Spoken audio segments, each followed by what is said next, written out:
Hello guys, welcome back. This is International Master Asaf Givon here, and today I wanted to present you some simple and practical ideas of how to exploit and use the two bishops.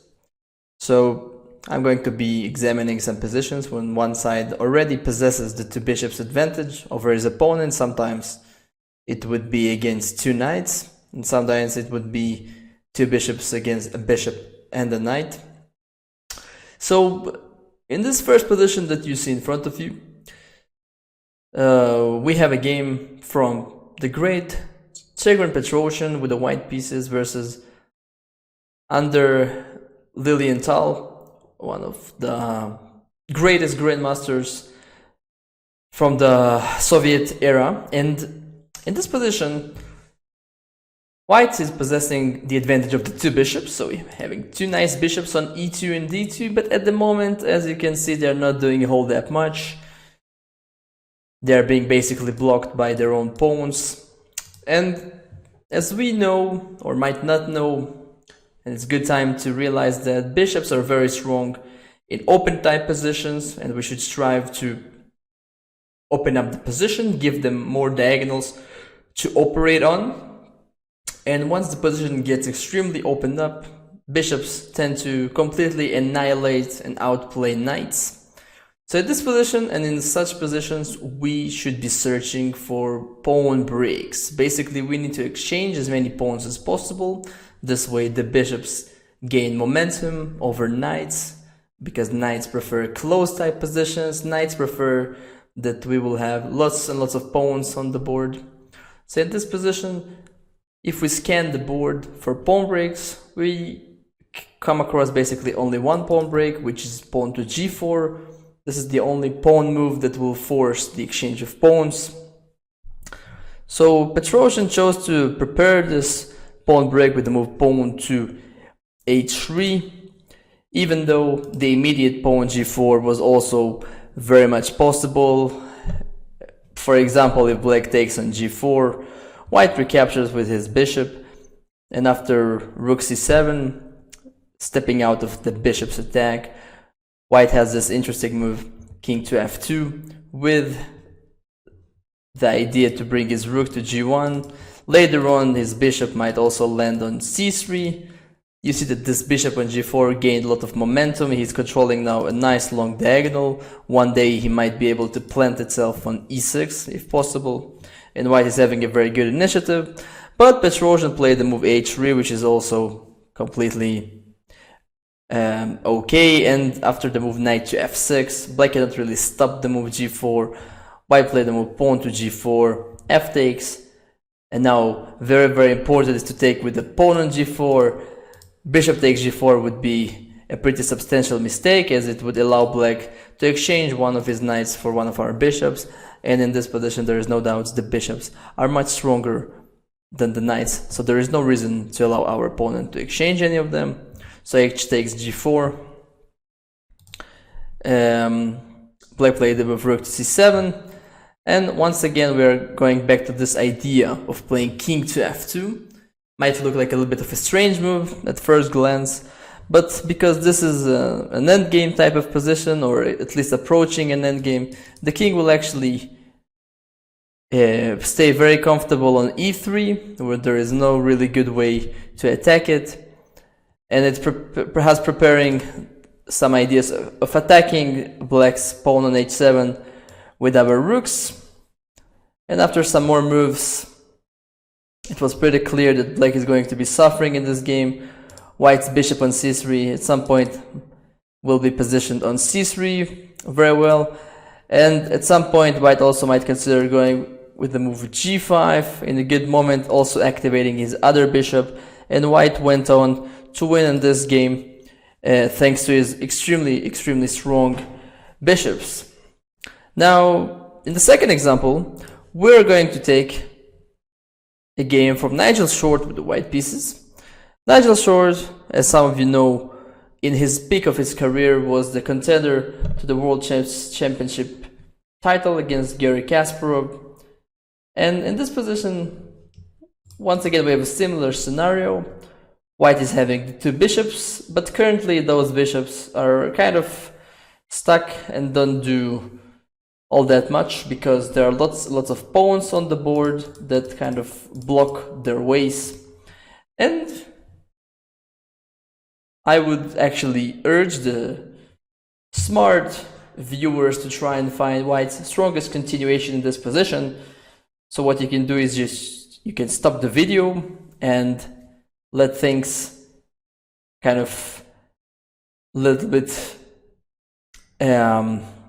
get to your brain, and then you can decide what moves should be played. Now, from those two bishops, the bishop on c3 is the bishop which has the more potential to become extremely strong, and this is mainly due to the fact that the opponent doesn't have his own dark square bishop. So basically, when you have the advantage of the two bishops, another thing to keep in mind is which one of your bishops is the more dominant one, the one with the more potential. Usually that would be the bishop which you have that the opponent does not have. That's the bishop you should pay extra attention to and try to open up the lines for him. So in this position, Nigel Short played this very strong move, pawn to g5, which is an excellent pawn sacrifice. I just want to let you know that if white wouldn't play this move and would make some generic move like g takes f5, black would recapture. Probably on the next move he's going also to exchange one of our bishops, play something like knight f5 or queen f5, and black's position would be completely fine. You know, maybe white is still slightly better, but nothing too substantial. After the move g5, we are very simply threatening to take the pawn on f6, so it doesn't leave black with too many options. He must take on g5, and now comes the second pawn sacrifice, the pawn break, pawn to d5, attacking black's bishop on e6, but mainly the idea is to wide open this diagonal for the dark square bishop, which is going to be our VIP piece right now. VIP stands for most valuable, like very important piece. Yes. So c takes d5 is actually being met with queen d4, with probably already an inevitable checkmate.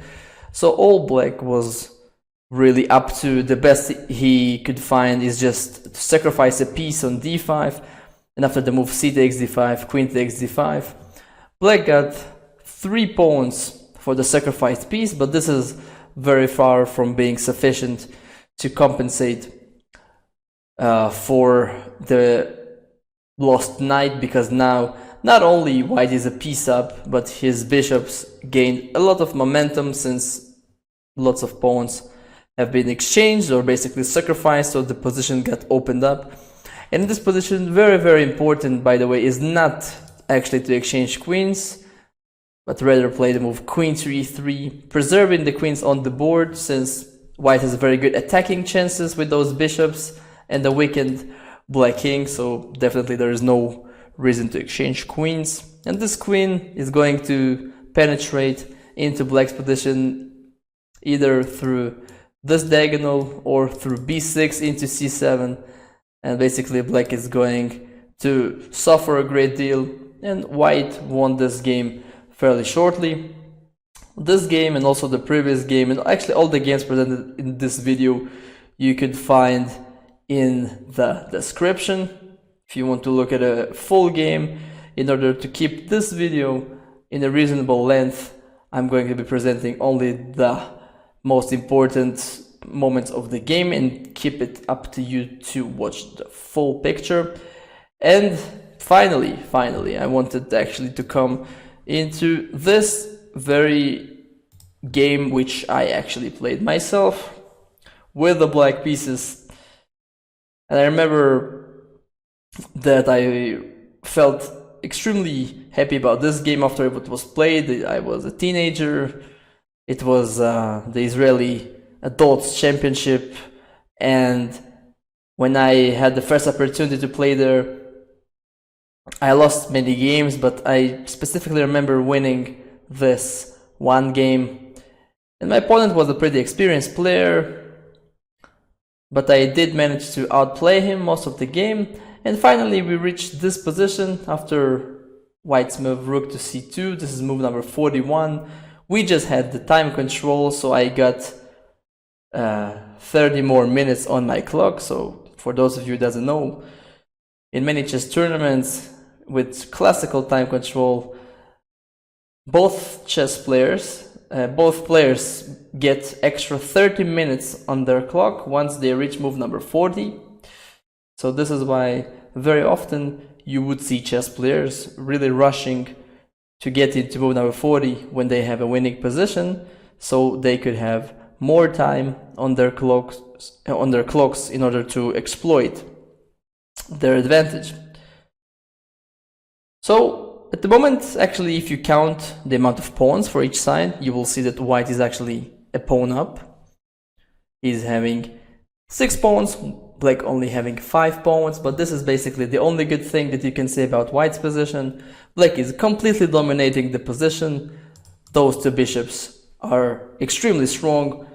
Black has a good centralized king on e5. His rook on d3 looking very good, creating lots of pressure on White's position. And basically White's pieces, look at them, they just placed completely terribly. The bishop on b3 just looks like one more, pawn, like a big pawn, not really a bishop. The knight on g3 has no good squares to aim at and the center of the board, and the rook on c2 is completely passive also. But all in all, Black still needs to win the game to break through, and this was exactly my moment to shine with the really spectacular pawn sacrifice, pawn to f5. This was the move of the game. As we already know, Black is having the advantage of the 2 bishops, so he strives to open up the position furthermore, even willing to sacrifice some pawns for that. So White is forced to accept the pawn sacrifice. Please pay attention that White cannot take with the pawns since Black would take on f3. So White took with the knight on f5. And in this position, Black's whole idea was right now to play the move g4, yet another pawn break, because Black really desperately wants to activate this long diagonal for his light square bishop. Obviously, if White takes on g4, that would only help Black, since now after the move bishop takes e4, this bishop on c6 becomes a monstrous bishop together with the already monstrous bishop on c5. Black is actually very likely going to checkmate within the next couple of moves. So after the move g4, White chose to play knight h4. The idea is to defend the pawn on f3. But after the move g takes f3, knight takes f3 check. A very precise move right now is king f4. Black could have taken the pawn on e4 straight away, but he actually rather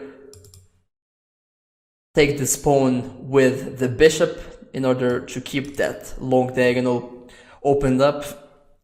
And after the move knight to d2, this is basically the only way to protect the pawn on e4. In this position, by the way, it would be a terrible mistake to take on e4, since then White takes our beloved bishop, and actually this position is more drawish than anything, because we gave away our extremely strong bishop. So Black should definitely not rush. I played the move bishop to e3, attacking White's knight on d2, and actually White is completely busted here. The best thing that my opponent found was to try to go for some cheap tricks with the move c5. Actually, in this position, Black can just take on d2 if he wants, but once again, there is no reason to rush. I just took on c5, and after the move knight to c4, bishop e4 check. Just look at those bishops together with Black's extremely strong cluster of pieces here in the center. White played king f1, and this is already a forced checkmate after the move rook d1 check and bishop f3. This is check and mate. This was the way the game ended, and really the whole game, Black's bishops, the Black bishops completely dominated the game, and this is was my 2 cents about the two bishops in chess and how to exploit them, how to activate them. Really hope you enjoyed this short video lesson. Please, if you want to look at the full games from the video, visit the description below, and I'll see you guys in the next videos. Bye bye guys.